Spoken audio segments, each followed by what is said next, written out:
जय माता दी मित्रों, आयुष ज्योतिष संस्थान में आपका स्वागत है। पिछले वीडियो में हमने मेष लग्न के 12 भावों में सूर्य का क्या प्रभाव होता है इसके विषय में हमने इस बोर्ड के माध्यम से आपको बताया था।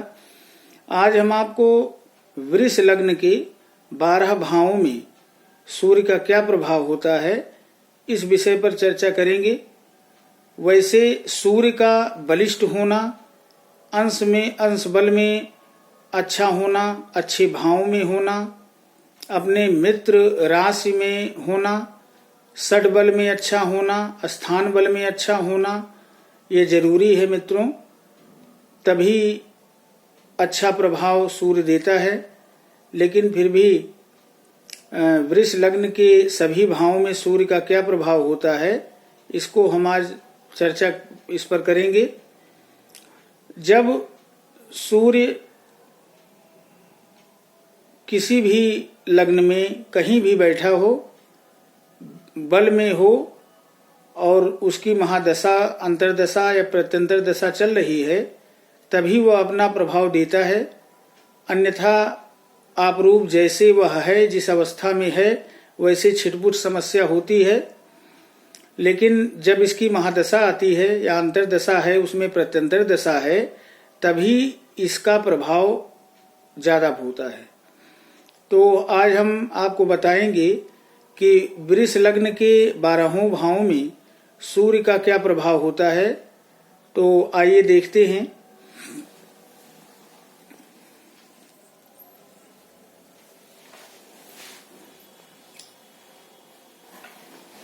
मित्रों, ये वृष लग्न की कुंडली दी गई है।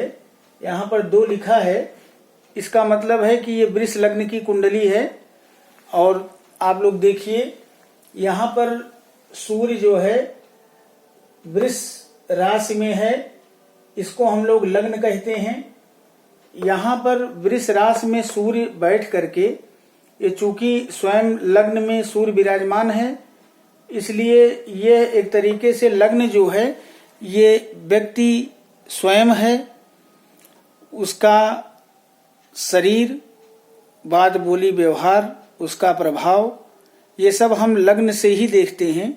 तो यहाँ इस लग्न में, वृष लग्न में सूर्य बैठ करके व्यक्ति को तेजस्वी, बुद्धिमान और काफी तेज तर्राक बनाता है और उसको हर तरीके का लाभ व्यक्ति को प्रदान करता है।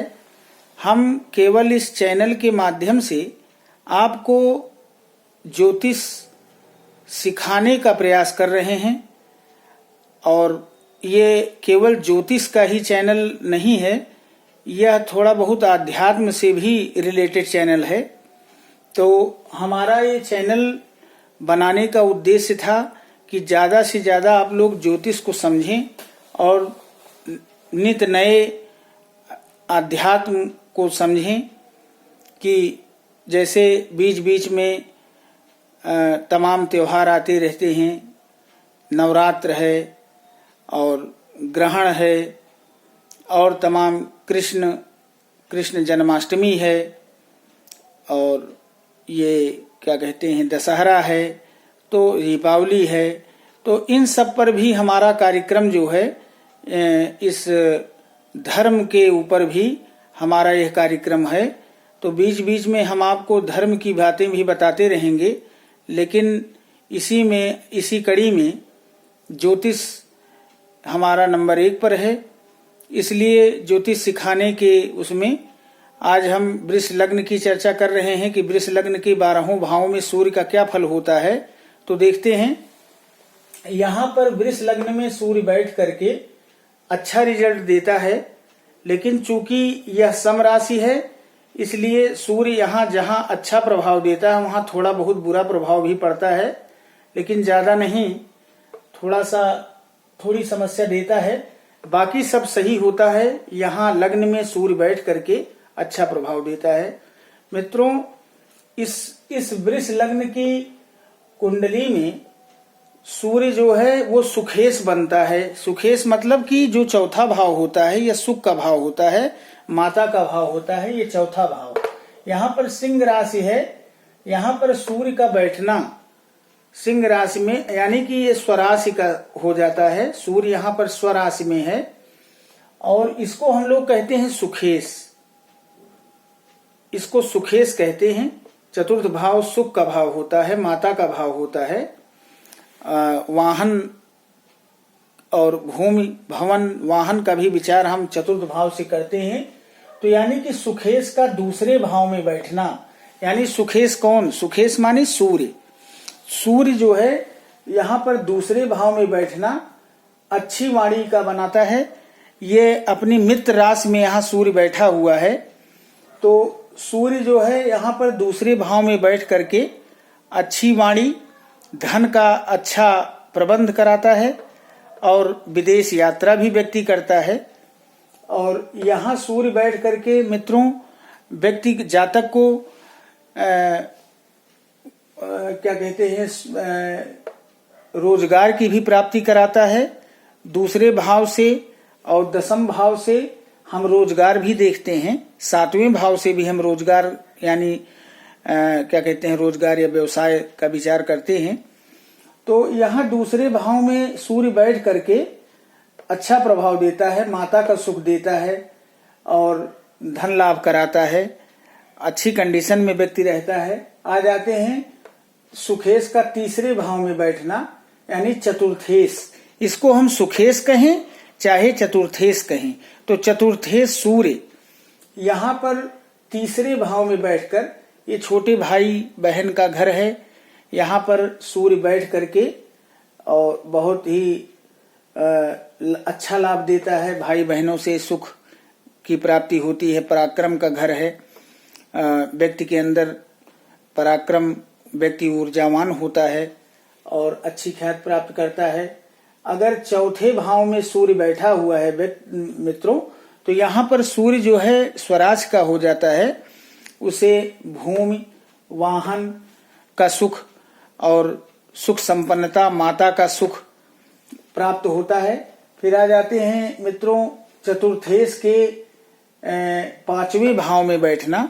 यहाँ पर कन्या राशि में सूर्य विराजमान होता है पंचम में, लेकिन यहाँ पर आदमी स्वाभिमानी होता है, बुद्धिमान होता है और पुत्र की प्राप्ति होती है, पुत्र उसके ख्याति प्राप्त करते हैं और ये पिता की उसकी बहुत ही अच्छी उन्नति होती है। उसके बाद यहाँ सूर्य जो है हम लोग आ जाते हैं छठे भाव पर। यहाँ पर तुला राशि में सूर्य है, यहाँ पर सूर्य नीच का हो जाता है, लेकिन नीच का सूर्य मित्रों अच्छा प्रभाव नहीं देता। एक तो ये 6, 8, 12 किसी भी कुंडली का अच्छा नहीं माना गया है।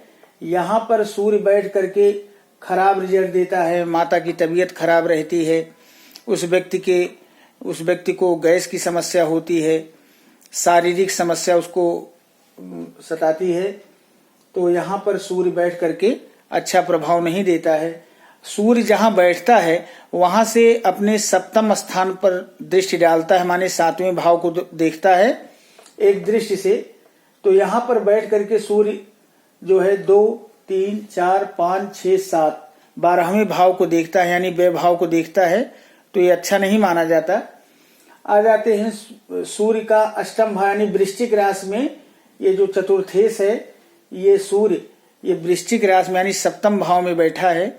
यहाँ पर सूर्य सप्तम में बहुत बैठ करके पत्नी तो अच्छी पत्नी की प्राप्ति कराता है, उसको सुंदर पत्नी प्राप्त होती है। लेकिन मित्रों यहाँ पर सूर्य बैठ करके विद्वेष का कारण बनता है, पत्नी में क्लेश और विवाह में समस्या, आपस में अनबन, ये सब समस्या होती है। सप्तम भाव वैवाहिक भाव है। उसके बाद यहाँ 8वें स्थान पर आ जाते हैं मित्रों।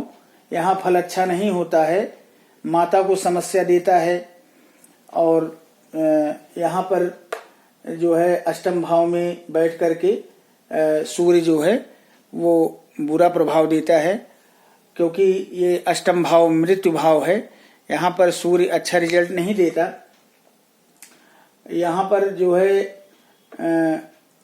ईश्वर के प्रति मतलब वो तंत्र मंत्र की विद्या तो प्राप्त करता है, लेकिन यहाँ बैठ करके सूर्य अच्छा नहीं माना गया है। आ जाते हैं मित्रों नवम भाव पर।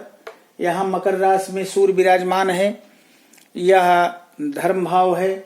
ईश्वर के प्रति उसकी आस्था बढ़ती है उस व्यक्ति की, और माता का सुख मिलता है। और यहाँ नवम भाव में बैठ करके पिता से भी उसकी बनती है और बहुत अच्छा प्रभाव मिलता है। धन धान्य की कमी नहीं होती है। उसके बाद यहाँ आ जाते हैं दसम भाव पर। मित्रों, दसम भाव का सूर्य अच्छा फल देता है। सरकारी नौकरी में रहता है, व्यक्ति राजनीतिज्ञ होता है और सरकार में उसकी पकड़ होती है और ये नामचीन होता है व्यक्ति, समाज में मान सम्मान इज्जत हो पाता है। फिर उसके बाद यहाँ पर ये 11वें भाव पर आ जाते हैं, ये भाग्य भाव है। फिर यहाँ सूर्य बैठ करके 11वें भाव में मित्रों का जबरदस्त सुख प्राप्त होता है। मित्र उसके कार्यों को सुनते हैं और उसके कार्य में हाथ बटाते हैं, अच्छा फल देते हैं। जमीन जायदाद का सुख मिलता है, पैसे का अच्छा आमदनी का अच्छा स्रोत होता है और उसे धन वैभव और मान सम्मान सब प्राप्त होते हैं। आ जाते हैं 12वें भाव पर।